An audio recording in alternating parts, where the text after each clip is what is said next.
What's up, guys? Welcome to the You versus You podcast, coming in hot today. Today we have a little more of a tactical, strategical. I don't even think that's the word, is it?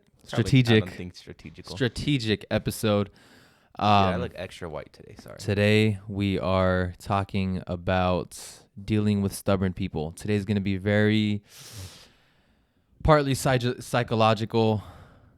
Talking about social interactions, something that none of us enjoy. Dealing with stubborn people, dealing with people that bring you down, dealing with someone that, whether it's a business deal, whether it's at work, one of your coworkers, one of your friends even, or just going out, or even just getting into a bad altercation at a bar, at a club, in public, at a coffee shop, whatever. Dealing with stubborn people, dealing with I don't know, would you say that would you call them like the Karens of the world?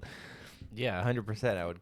I think at a very social level, and like looking at it from like public and like a common level, then you could call like Karens in that category. Stubborn people always think like no matter what the situation is, no matter what They're they right. did, that they're right. Like they could have just like, I don't know. Okay, so that's a good point. So first, let's describe the characteristic of the people that we're talking about. So people that, go ahead. You said you named one that they believe that they're right, No matter like what they've done. Uh-huh. Like they could have. I'm trying to think of an example So I think that people could. I Relate think to. on that, not only do they believe that they're right, but if they're arguing with you about it, obviously they believe that you're wrong. Yeah. But if they are at that in that mindset that they're right and they could talk to you that you're wrong, it's very obvious. And I think what gives off that bad energy, like the reason why we call them Karens and that we're not a fan of this kind of characteristic in people, is that it's very obvious that they put off this energy that they feel like they're above everybody else. Yeah. Right. I found an example that everyone can relate to. For us, and I'm pretty sure for a lot of you, if you're younger like us, whenever you try to talk to, like say you're like me and Bailey and you've studied finances and like growing businesses and stuff like that, if you try to talk to someone that's older about that, they're probably not going to take you serious because they're going to look at you as like a kid and that they should know more about like how money works and how to make money. But odds are they haven't really been studying it like you, so they're just going to tell you that you're wrong and they're not really going to listen to what you have to say in that subject because they're going to probably say stuff like, oh, you're a kid. What do you know about money? What do you know about building a business? What do you know about this? What do you know about that? So that's just I felt like a perfect example that pretty much everyone could relate to. Just adults, the biggest Karens in the world. Yeah. So, I mean, looking at this from, okay, so now I'm going to get a little technical. Looking at this from a psychological standpoint, when I think of these types of people, I think in order to have just such like an outward presentation of yourself, you have to be extroverted. Would you say most of these people are extroverted rather than introverted? Yeah, because if an introverts will like probably just agree with you if they know you're wrong for sure and they are 100% right, just to like avoid that confrontation. Exact. You said that perfectly. They would probably. I'm glad we agree on that they would avoid the confrontation. So most of these people are extroverted. And as far as being task oriented or people oriented, which one would you say that they are? People oriented means that you enjoy having conversations with people and you enjoy people. The stubborn people. So they'd probably be the opposite of people oriented, task oriented. So the people that are extroverted and task oriented, that's actually my position on the disc as well. It's typically those kinds of people that have the. It's not that all of those people are Karens, but those kinds of people are capable of being stubborn people in a negotiation, in a social confrontation. And so what we're talking about is how to get out of that confrontation without just completely losing your mind, losing your and in a negotiation, coming out of it without an L. Do you have anything else you want to add on to that, or any examples that come to mind? No. So talking about that in a business perspective, those people that are in sales, people that are entrepreneurs, or maybe just in customer service areas in general, which I know both of us could relate to this. We have all had those confrontations with, okay, at that level, customer service, it's easy to identify them as Karens or just stubborn people in Especially at general. mine, because it's literally a bunch of old white ladies that go there. Same thing, same here. Um, and literally, and it's funny, something that they all, that a common pattern is they all, and it's a joke too on social media. Let me see your manager. That's Mm-hmm. something that they say. And the reason for that is because like we already mentioned, they already in the mindset that they are above you or what you embody, someone that doesn't share their opinion, someone, and when they see that, they identify it as someone that is less educated or less intelligent than they are.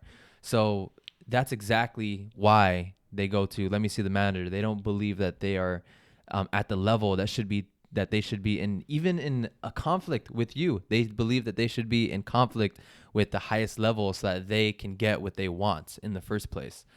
Um, and the best in studying psychology and studying sales through cold calling, sales meetings, reading books about relationships and interactions, psychological level, social level, and even just in a conversational level.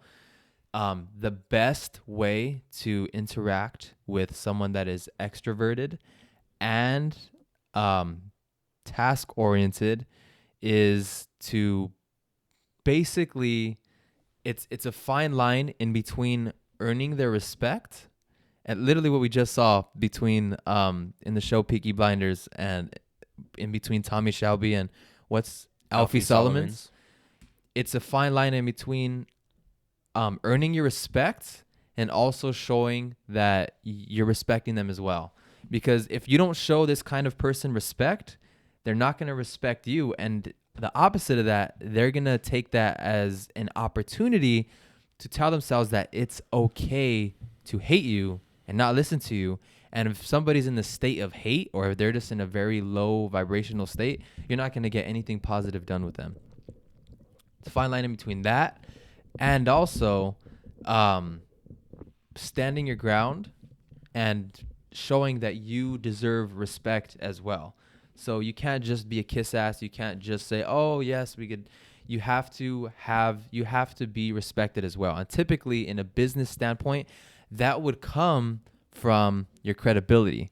And if you're doing this on a phone call, so now we're getting into how to handle this. If you're doing this over a phone call or over a sales call, how you earn credibility comes 100% from your presentation, maybe even in your opening. If you are just being presented to this person, whether it's through an ad or whether it's through a cold call, whether it's through an email, whatever. If it was through a cold call, your credibility would come from your tonality. Does your tonality sound like your main goal is to please them? Or does it sound like like my mentor told me like this? I was calling on restaurant owners and I would, instead of saying, "Oh, hi, how are you today?" My mentor told me like this: if Obama called them, would they treat Obama the same way they're treating you? And I said, no. And so he said, you need to call them and Sound like Barack Obama. believe that you deserve the same respect as Obama and embody that in your tonality and sound like that. Like you are a trusted consultant, like you are another trusted professional.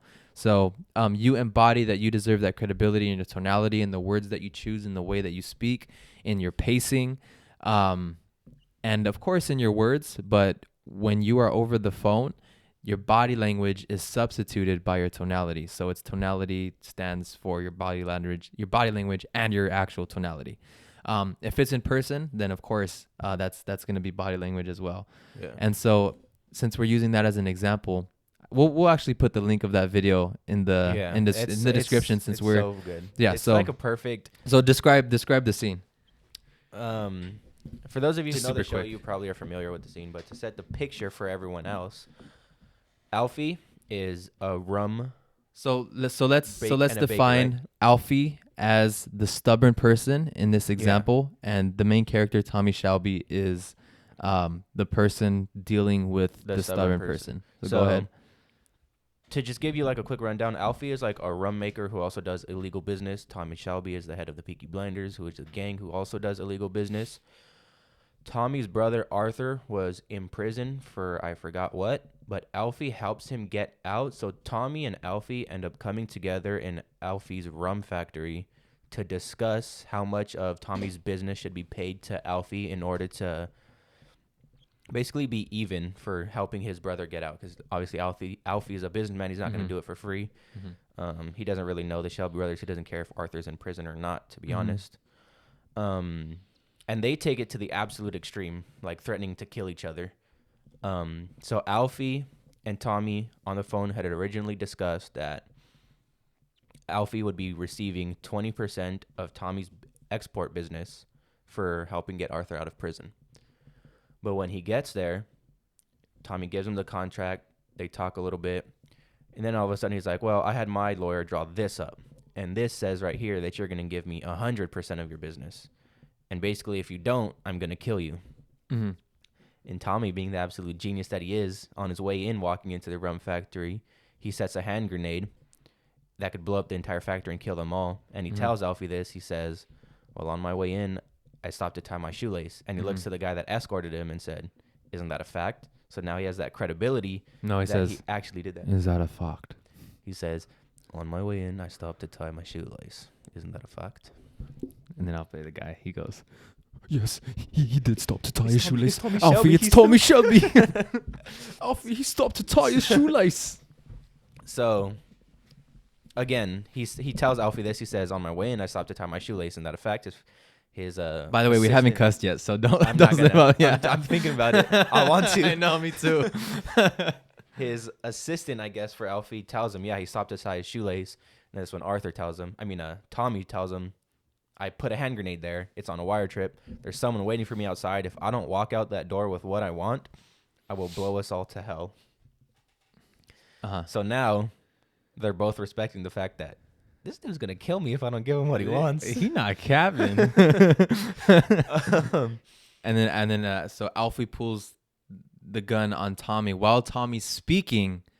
Alfie has no respect for Tommy. Yeah. And he has Alfie doesn't believe that they're on the same level of I'll be respect. Tommy. Pull So the gun on he's straight up pulls a blicky on Tommy in the middle of him talking, and he says, "Tom, I'm about to shoot you, lad." And Tommy doesn't even skip a beat. He just continues telling the story of how he has an associate waiting for him outside. So He goes, how's the okay? Go ahead. I was just gonna give it that little. He Yeah, was a- he was you a go ahead and quiet boy. finish the story. It's crazy what they become. And he didn't believe that Tommy would be able to like blow up his own rum factory. So Tommy like references something he's done in the past where Tommy blew up his own pub. I don't know if it was with the grenade or not, but he blew up his own pub for insurance money. So now Alfie's like, man, this dude just likes blowing people up, I guess. Yeah, there's no cap in his rap. And it's obviously hard to tell like the body language and how they're like expressing themselves with just me explaining it. We'll leave a link again. It's like how long was it? It was like 10 minutes. It's Yeah. very entertaining. It's so you short would and it's have entertaining. No problem. But you'll see like their body languages, You're listening. their If facial you're entertained by expressions. this, then you're gonna be entertained by that. Trust me. It's Tom Hardy. If I'm It's wearing Tom this Hardy. one, I'd shock him. Then you better hand over all your trinkets, mate. So you touched on the body language. Yeah. And facial expressions. 'Cause that's key. And if you want to take even like a deeper dive into that video, there's a 30-minute video breaking down all of Tommy's body language. We'll add that too. Yeah. So how would you so you seen that video? That's an example of a confrontation with a stubborn person that we just literally happened to watch it before this podcast. It did Tommy, kind I of am inspire going us to to make this shoot video. So a few things in that. They agreed on a deal beforehand. Tommy comes in, and obviously Alfie probably didn't respect Tommy enough to believe that Tommy wouldn't agree to his deal, He wanted that 100% he of his would. business. Yes. So at first Alfie agrees with Tom that Tom will give him 20% so that Alfie could help Tom's brother get out of Prison. get get out of the shell. Get a jail free card. And then Tommy shows up to sign so that he can pay Alfie the 20% for helping his brother get out. And when Tommy shows up, Alfie basically pulls a gun on him and says, "You're gonna sign over 100%." And so right there, he's a Karen. I'm just kidding. Karen So Solomons. yeah, so 100%. Alfie definitely does not respect Tommy on the same level, and they butt heads. They've butt heads. That wasn't the first season with them together, right? That's the second one with them together. No, I think this is the So first they one, already 'cause had it was in conflict. season 2. Oh, okay, so And Alfie wasn't in season 1. yeah, so Alfie's already, yeah, you're right. So Alfie's already showing that he doesn't believe that they're of the same stature, if they have the same power. He believes that he could let him walk into his place, which is another power move, having them come to your environment. Yeah. And having Tommy basically just be taken advantage of. From the start of that scene, Alfie is establishing his dominance. Tommy walks in. Tommy's going to the place with two, and right now I'm referencing Laws of Power from Robert Greene's book. Tommy goes to Alfie's spot with another person, and before Tommy could walk in, one of Alfie's number one rule. The first way that he established power is by having Tommy come to him. The second way He is didn't that even acknowledge Tommy when Tommy walked in. He kind of just sat there, Yeah. kept doing what he was doing. Another way. Now that I'm As getting if to into say, it, You're not important. yeah. Now that I'm getting into it, is Alfie didn't even greet Tommy. Alfie had one of his subordinates greet Tommy at the door, and then after. Now I'm just naming off a bunch of ways. So and then another way is, he didn't even let the other guy come in. And that's giving Tommy another reason to feel fearful that he doesn't have his backup. Tommy's walking in vulnerable without the person that he came in with. So Tommy goes in alone into this huge rum factory with all of Alfie's men, and then on the way over there, Tommy's plan was he stops, he ties his shoelace, and then he says that was he bluffing? Yeah, he was bluffing, huh? With the grenade? Yeah, Yeah. So he stops, he ties his shoelace on the way over there, and then that's when he sits down, and when Alfie threatens him, he says, "I stopped to tie my shoelace, I planted a grenade, we're all going down if I don't walk out the door with my associate." So right away, Alfie was planning on taking advantage of Tommy, and the way that Tommy got out of that. By the way, how much did Tommy end up giving up? So they went from 20% to 100%, Yeah. and then they kept negotiating down between It went to like over 65. And in between Alfie being scared and not believing him, and being scared and then not believing him, blah blah blah, and then threatening him. They settled at 35, and you actually asked me. What did you ask me after we watched that? Who do you think won that negotiation? Yeah, who do you think won that negotiation? So who do you think won and why? Well, it depends. If Tommy, like you said, you brought it up. If Uh-huh. Tommy was going in there, oh, Alfie's probably going to try to take more from me, so I'm comfortable giving up this much. Then I would say Tommy won. But if Tommy was only prepared to give up 20, which I honestly doubt he was, because his face he was just unfazed by everything. So yeah, I honestly say Tommy won that. Yeah, so initially Tommy goes from 20% to and then after to the negotiation, they settle at 35%, and then they go and then so Lucas asked me, who do you think won that negotiation? And I mean, looking at it on paper, going from 20% to 35%, you would say that Alfie won, the guy that tried to take advantage of Tommy. But Tommy got it from 100 to 35. Yeah, Kind of. that's what I'm saying. We don't even know. So if Tommy went from 20 to 35, yes, he's not sacrificing everything, which is great, but he still went from 20 to 35. So Alfie still got more just by being a badass and being a stubborn person to deal with. What I believe, and I believe this, and also I'm saying a way that Tommy, if you frame this, not even if you frame this, if this is true, and Tommy plays a very, very strategic character in the show. So this is not far off by any means to believe. Tommy knows how Alfie is. Tommy knows the kind of character that Alfie is. They butt heads a lot, but they have respect for each other because they are exactly the same. Alfie even says that, like, men like us, something like there's no rest for men, like something like that. Oh, actually, I think it was the inspector, but um, I lost my train of thought. So what isn't far off to believe is that Tommy already knows the kind of person that Alfie is. So Tommy could have been prepared to go into that negotiation. And when you know that you're going to go into a conversation, a negotiation, and you need something from this person, you have to have a conversation about it. You don't know if this person's going to give it up to you. You want to prepare for it. One of the most basic rules of influence is you ask for something smaller first, and a way to do that in negotiation is called anchoring. So what I told Lucas was, Alfie did win if 20% was the most Tommy wanted to give. I said, but what if Tommy was willing to give 50% and 20% was a low anchor? And if that's the case and he only gave up 35%, then Tommy definitely won that negotiation. So that's something to keep in mind when going into negotiation. You know you're going to have to ask someone, or you know that you want to keep as much equity as possible. Anchoring.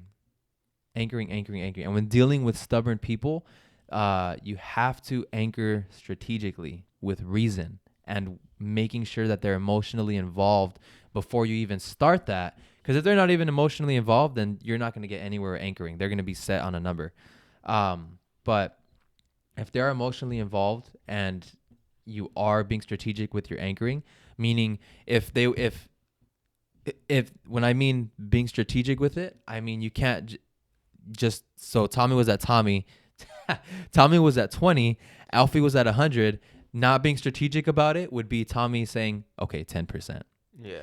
Especially if you're with someone that's stubborn, and we're calling stubborn people Ruby personality, we're red personality, extrovert, task oriented, whatever name you have for them. I call them rubies. I got that from Dan Locke. If you're not strategic with it, they will see it as complete disrespect to from you to them, meaning that you don't even respect them to throw out a decent number.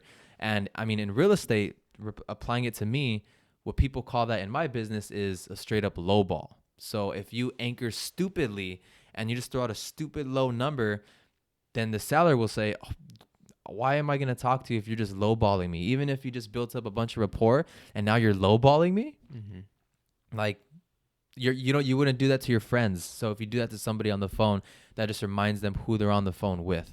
So definitely anchor strategically. And I'm sure I'm sure real estate agents do that all the time, right? Yeah, 100%. People like lowball all the time, and it's like, Yeah. legally you kind of have to reply to a counter, but a lot of times the sellers are like, fuck that. Yeah. And some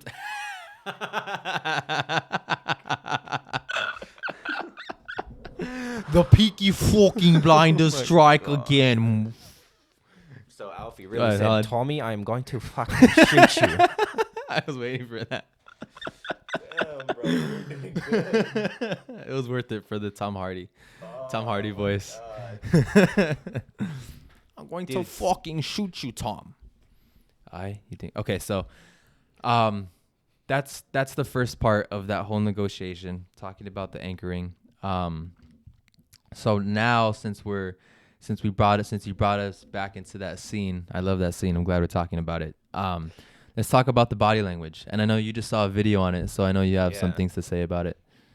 Do you want to just add on to this episode and do like body language and stubborn people? Or No, did you want to do a full episode we'll focus it on the scene, so we could we'll label this episode dealing with stubborn personalities. Yeah. And so we're just analyzing the scene.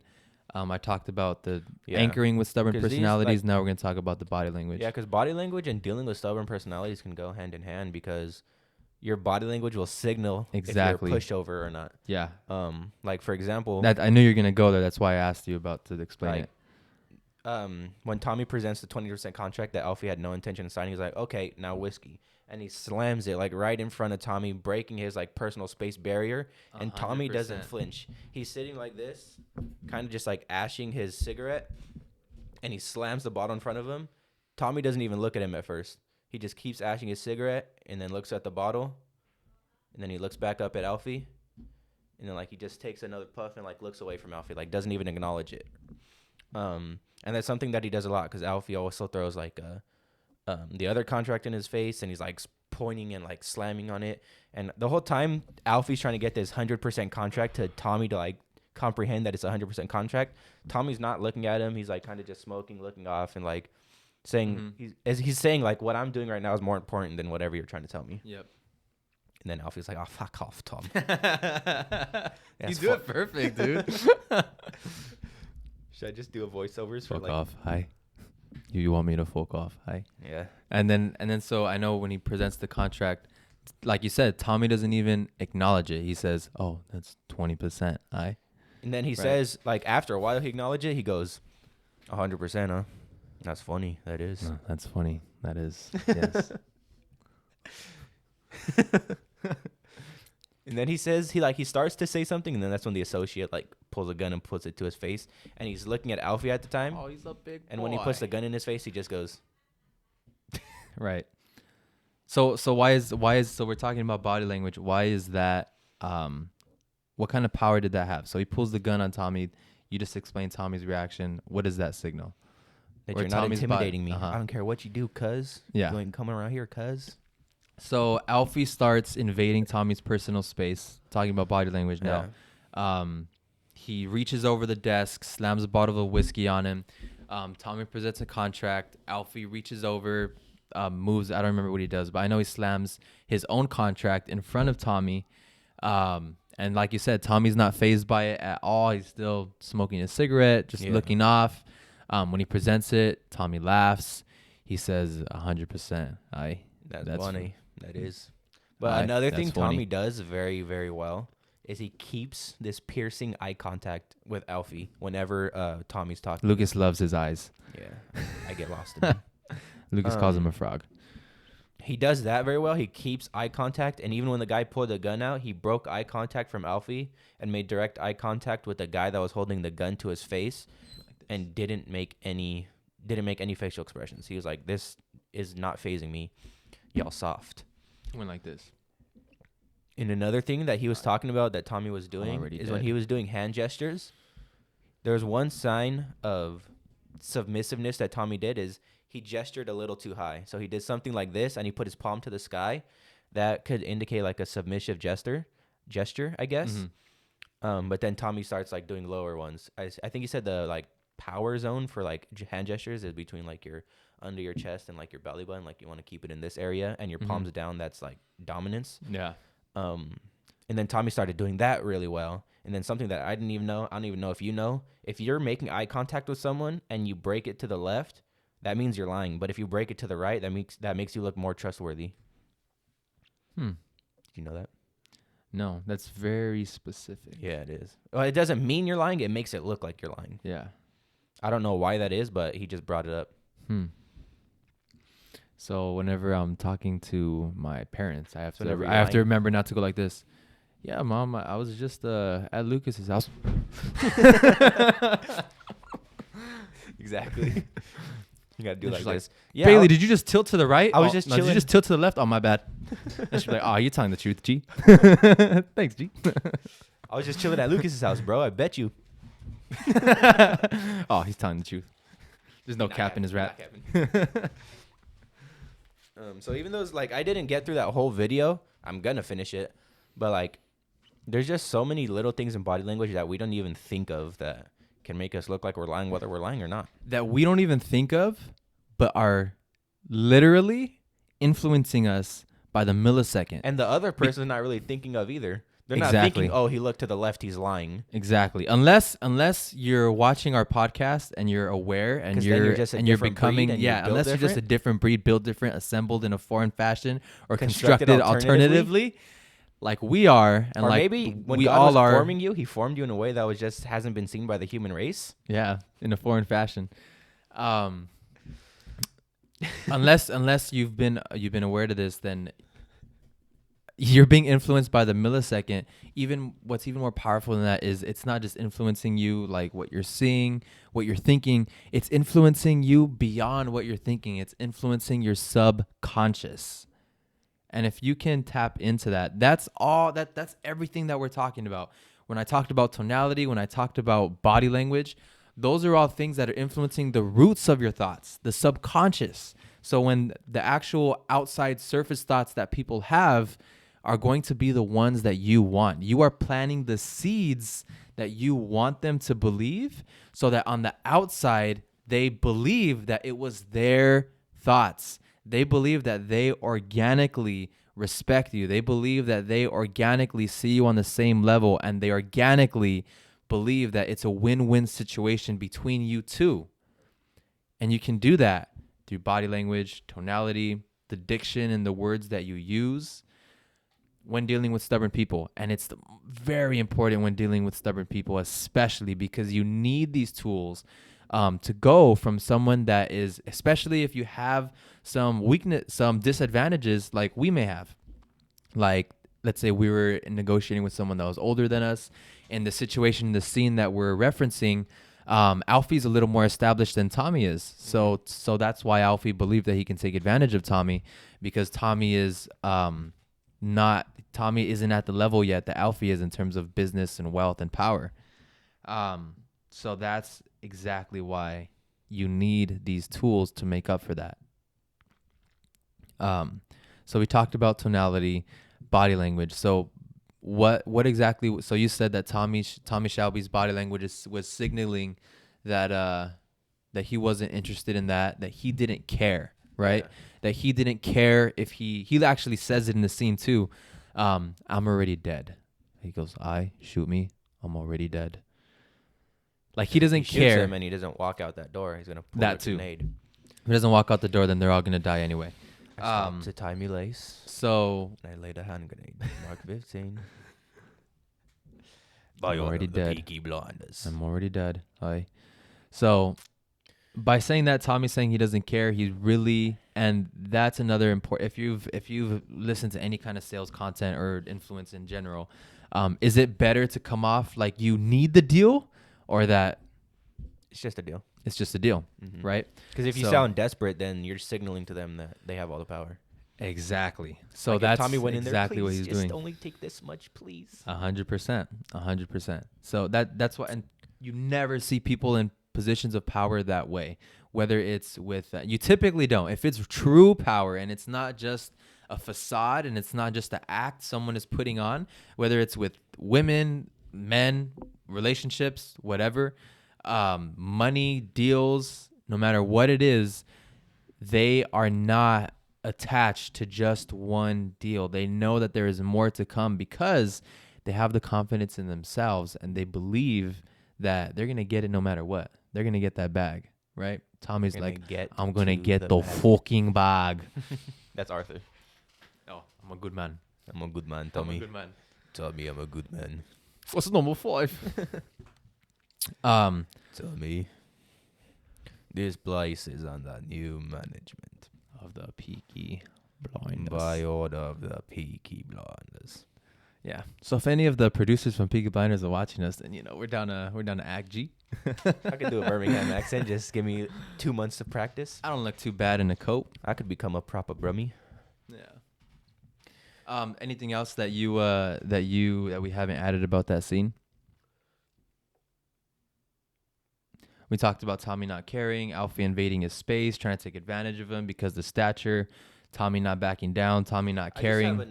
I just have another example of not looking desperate. Like, obviously, Alfie jumped to an extreme and went to 100%, but as he started lowering down, Tommy didn't really show any excitement in him, like bring down his numbers, like, huge. I'm winning. Yes, that's huge. But Tommy just doesn't have any emotions, probably. Yes. That's huge. But that's something you got to take into consideration. Like when Alfie went from 100% of his company going to him to only 65, Tommy still is just. What's up, bro? Yes, you are unfazed. Even if Alfie went from 100 to 50 and Tommy was like, "Yes, I'll sign that right now." Yeah. Then Alfie would have been like, 65. Even when they got to the number they settled on, which was 35%, Alfie said, "I'll go 50. I'll go 35%, no less." And Tommy goes, like, he thinks about it for a little. I'll take that deal. 35. I'll Got take. yourself a deal. I think we're actually spitting. But once Tommy started getting too low in the numbers he was offering Alfie, Alfie didn't. He showed emotion, but like what Bailey said, he was like, "Oh, you're lowballing me." He said, "Oh, fuck off, Tom. That's too low." Exactly. So then Tommy knows, okay, that's like I'm pushing my boundaries right there. Exactly. But he didn't say by order 100%. of the Peaky Blinders, or else he wouldn't have to give nothing. You True. know what I mean? True. So the lesson is whenever you're in negotiation, set a I can't even say Set that. a grenade Go tie your in nah, the nah, business, nah, nah, don't do it. and then You better say that's a threaten joke to when you're blow them done. up. Or the FBI comes around. Or if you don't want to do that much, just when you get to the end, say you're a real estate agent, you got to be like, "You will let me sell your house by order of the Peaky fucking Blinders. blinders. If not, we will have your eyes." All right, now say you're joking. And I was dead serious. The grenade is very useful. It's helped me a lot in my life. He means contract by grenade. I have gone to listing appointments and I said I have set a grenade on wire trip. It is If with you my walk out of associate here- outside of my house. And when I was If an you agent, I walk invited outta them here to my house Without to signing just a show them deal, how alpha I was. you'll not walk. I would outta I would invite them to my house, and then I wouldn't even show up to my own house. here. Power moves. Power moves. Power moves all day. Where are you? Oh, you're not I'm at worth your my house. time. Like, yeah, you're not. I'm at your house, Dom. With your daughter. No, With I'm my daughter. I'm at your house. I've set a grenade. Sign. I've set They're a like, grenade. we don't even want this house. Sign. I've set a grenade in your daughter's door if you don't sign the contract. I Power have an moves. associate waiting for me outside. Power moves. Power moves only. And as you're standing on my front door, I have a sniper about 4 miles due east. Power moves only.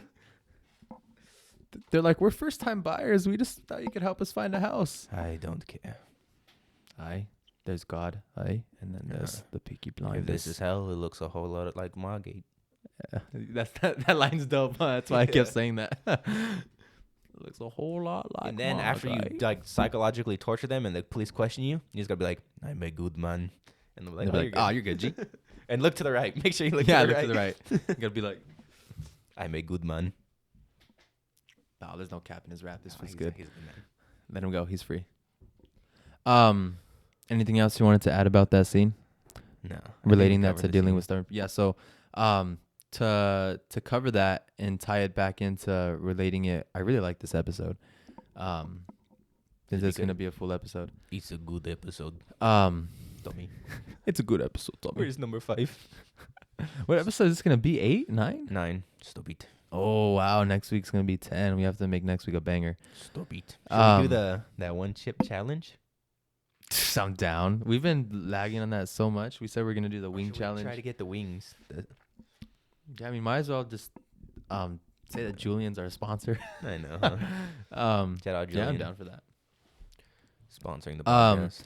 What was I gonna say? Yeah, so relating that to dealing with stubborn people, the overall to generalize all of these tips about body language, tonality that we said, it all comes down to confidence, right? His body language, not caring if he got shot in the face, his body language, not being phased, going from 20 to 100 to 35, his whole idea of not being attached to the deal, not being phased, talking to someone of a higher stature, all of that comes down to internal confidence and believing in your product, believing in yourself. That's why personal development is so important.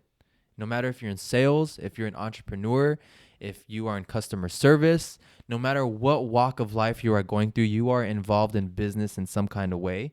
You are involved in personal development, whether your development is going down or whether it's going up. All of that came down to confidence. You need confidence to be unattached to the deal.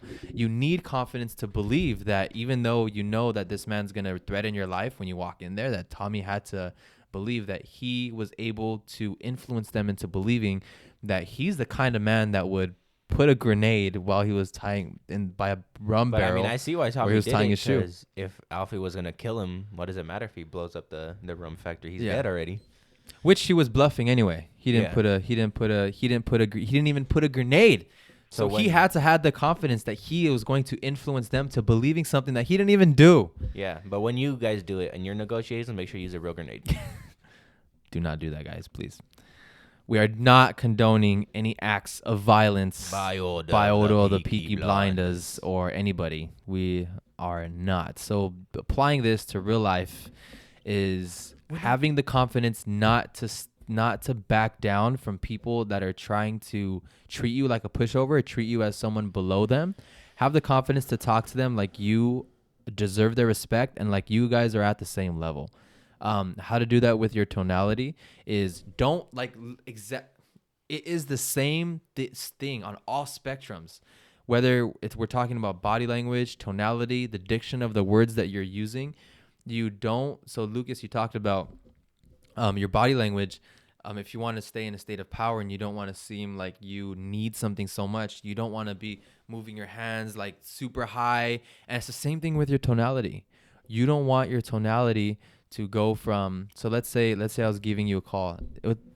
There's a huge difference between, hi, is Lucas there? And, hi, is Lucas there? Huge difference. Oi, is Lucas there, mate? Hey, who the hold on, who the fuck is this guy? Hello, is Lucas there?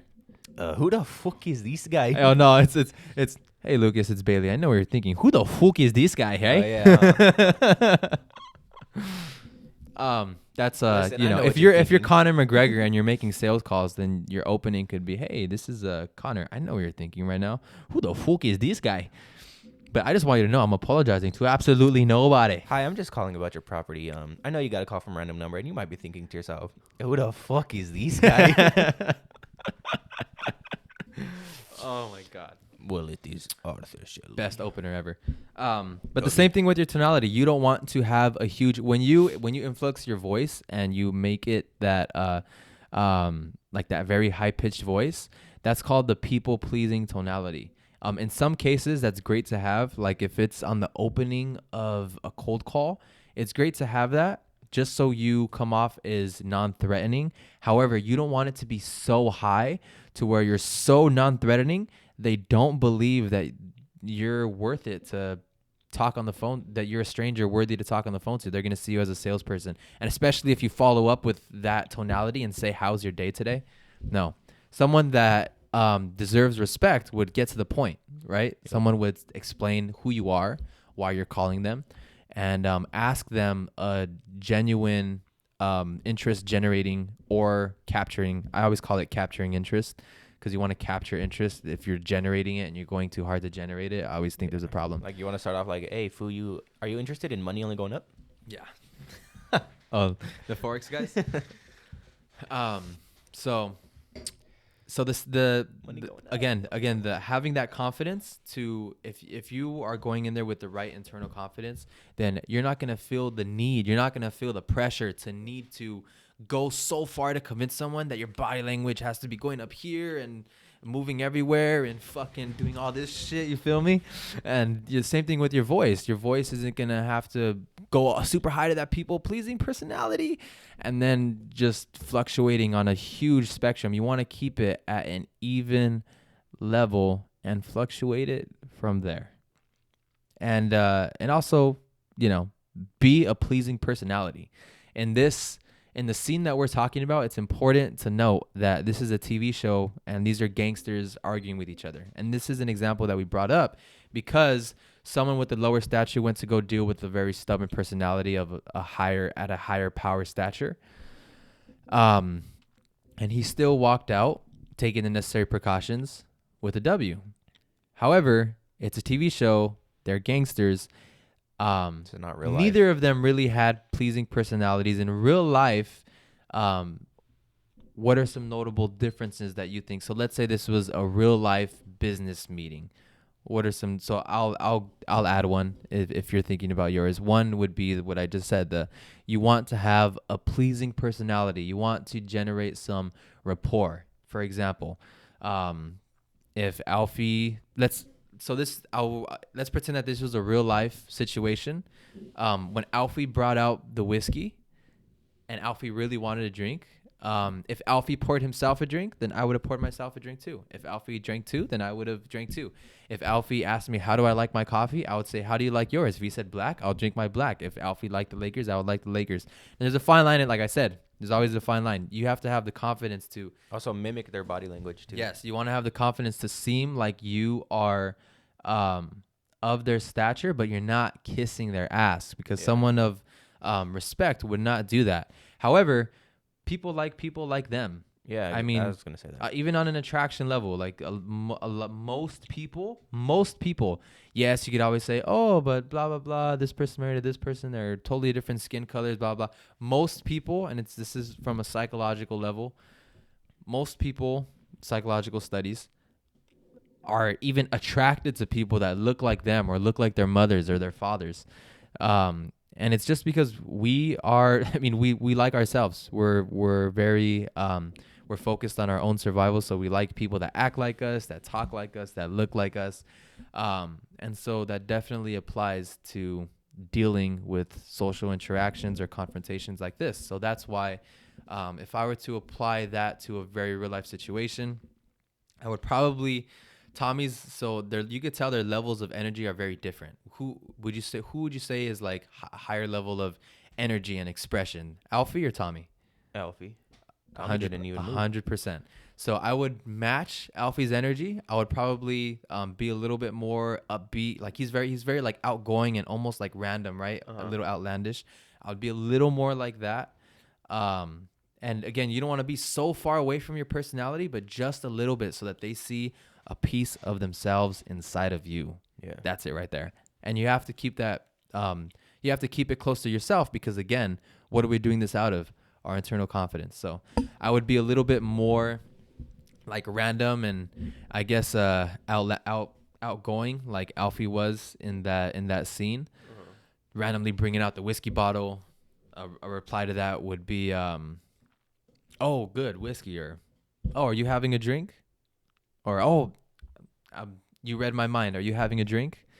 Or just Oh, I'm gonna have a glass. Blah blah blah. Oh, I love this whiskey. Do you like yours mixed or on the rocks? Shaken, stirred, whatever. Do you like it to be a blown up your? I'll get it for you if you want me with to. grenades, without grenades. I think something that would happen in real life and that didn't happen in this is in this interrogation. That's what it felt like. Exactly. In this negotiation, Because it wasn't realistic.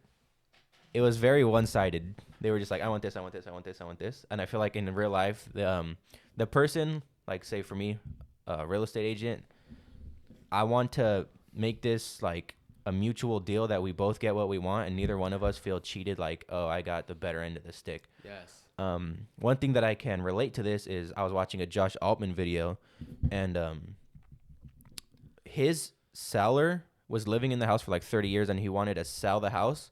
He wanted to sell the furniture, but they were just offering a really low price, and they were offering a low price and they wanted him out of the house within like 2 weeks or something like that. Yeah. But they wanted they wanted him out in like 3 days. But they wanted an extension. They wanted at least 2 weeks, but they were trying to get a month. So basically, Josh, like, long story short, long negotiation short, he was like, look, we'll give you the furniture for this if you give us at least a 3 weeks like extension to like move out. He's been here for 30 years. He can't be out in 3 days. And they're like, look, Josh, we'll give you a 2-week extension if you give us the furniture for the price we want. And Josh was like, and then Josh got that 2-week extension. I forgot the I name. just want to acknowledge that one was kind of cold, so I'm pretty sure Lucas just spit in my fucking hand. I didn't Or maybe spit. it came from me. That is trash as Okay, fuck. my bad, G. It came from me then. Josh got he got his 2-week extension to be able to move out of his client to be able to move out of the house, and they got the furniture they wanted. So neither one of them was like, oh, I got the furniture for like $50,000 more than I should have, or oh, now I'm in a rush to move out of this place. They both got what they wanted, and they're both happy. That's a great example. So, But in the other one, they're like, "Ah, fuck off, Tom. I want these." yeah. So yeah, that's another reason why this situation is very realistic. They're both very they're both like very similar personalities. That's why they butt heads so much in the show. And that's why we love to watch them together as well.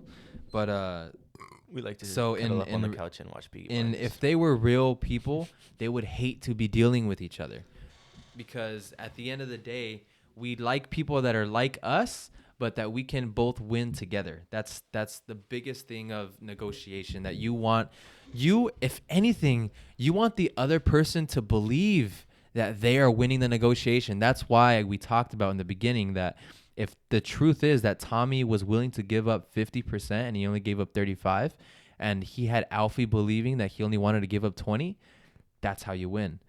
Alfie thinks that he won because Tommy started at 20 but really gave up 35. Mm-hmm. You want the other side to feel like they won. And you want the other side to believe that you believe you won. That's how negotiation. That's why on all these books about negotiation, you see chess pieces and all of that, because it's really that's really what it is. It has that much that goes into it, and it all comes down to you want it to be a win-win. That's why they say you in business, you have to genuinely care about your customer. Jeff Bezos, in all of his meetings at Amazon, he always leaves one open chair, and he says that chair is for the customer, and that ensures that no matter what they decide at the table, they're always making decisions. The customer always has a say in it, because at the end of the day, that is who the business is for. That is who the business is serving, the customer. So you have to always remember that whenever you're in a deal, if you want that deal to happen again, if you want people to want to continue doing business with you or continue even being your friend, you have to provide value. You have to act in a way, you have to do the dealings so that they believe that you are helping them, that they are winning because of their relationship with you, and they are happy to do it because you are like them. You have a pleasing personality, you remind them of themselves, and it is easy to do business with you, and they are winning because of that relationship. And if anything, in the back of their mind, they know that you're losing just a little bit because we all have that little piece of narcissism inside of us that believe that we're a little bit better than this other person that's a little bit like me, and I'm winning. That's why I'm going to continue to do business with this person. And you make it a game if you lower your ego, leave your ego at the door, allow them to believe that so that you can walk out with a win like Tommy did. Tommy. Alfie. Very well said. Fire. Do you have anything else to add? I love this episode. I'm going to cut so many videos from this episode. It's not even funny. And just remember, guys, if a negotiation goes south, just pull out the grenades. Never do that. We're not condoning violence. We're not condoning any violence or anything that the Peaky Blinders do. If you're in a situation like that, ask your lawyer or whatever. This is not legal advice. This is entertainment. This is not legal advice. This is for entertainment, but / education. The grenade is always the key. Unless you take the pin out of the grenade. Instead of wire trip. Instead of wire trap. With the stroke of 7, then he would pull the grenade, and your very combustible rum will blow us all to hell. And I don't care, because I'm already dead. I am already dead.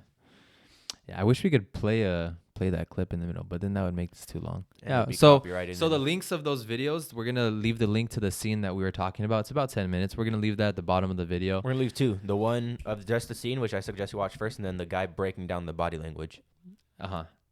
So that's awesome. I want to reference some books that I was talking about, a lot of information, so you guys don't think I'm just like the Einstein of human interactions. I referenced a lot of Influence by Robert Cialdini. Stefan Arnold's book on negotiation. He talks a lot. That's when I was bringing up the laws of power. That's where I got it from. However, he references a lot from Robert Greene's book, Different Laws of Power. I think it's called like 49 Laws of Power, 48 Laws of Power. Robert Greene's very popular book. Obviously the show Peaky Blinders. On Netflix, watch it. I was trying to get don't Bailey don't take 5 years to watch it like Lucas. I was trying to get Bailey to watch it for a while, and he's like, "Dude, I don't want to watch." And the this show. guy finished it in and like a week. He put a picture of it on his vision board, and I was like, "Bro, you didn't even know who that is." And then who did you say that is? Bailey was like, "Oh, that's Peaky, bro." Thinks he's a comedian or something. I said, "No, that's Blinder, dude." No, but super important if you're barely getting into sales influence, which you need in any walk, like again, any walk of life, especially if you want to be an entrepreneur, a salesperson, If you want to get anything married, of you're that gonna need type.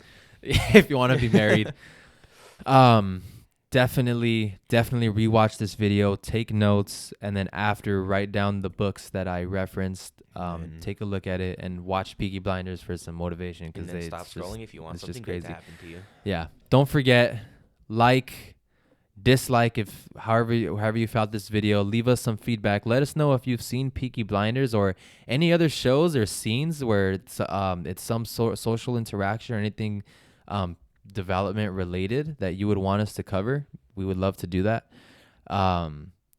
Find me at I am Bailey Contreras, Instagram, TikTok.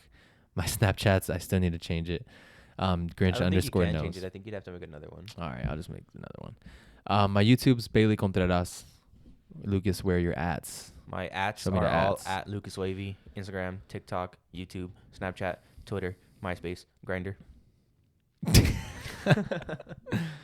As always, guys, thanks for listening. I had a lot of fun making this episode. As always, thanks for lifting. Thank you guys for all the support. Thanks for all the millions donated to us on Patreon. I'm super glad we could afford this penthouse, all And because of you guys. Continue smashing that like button. Smash that Continue like commenting, button, sharing, share donating this. your life savings to us on Patreon. Share this with that stubborn ass person. And this is all by order of who? The Peaky fucking Blinders. Facts.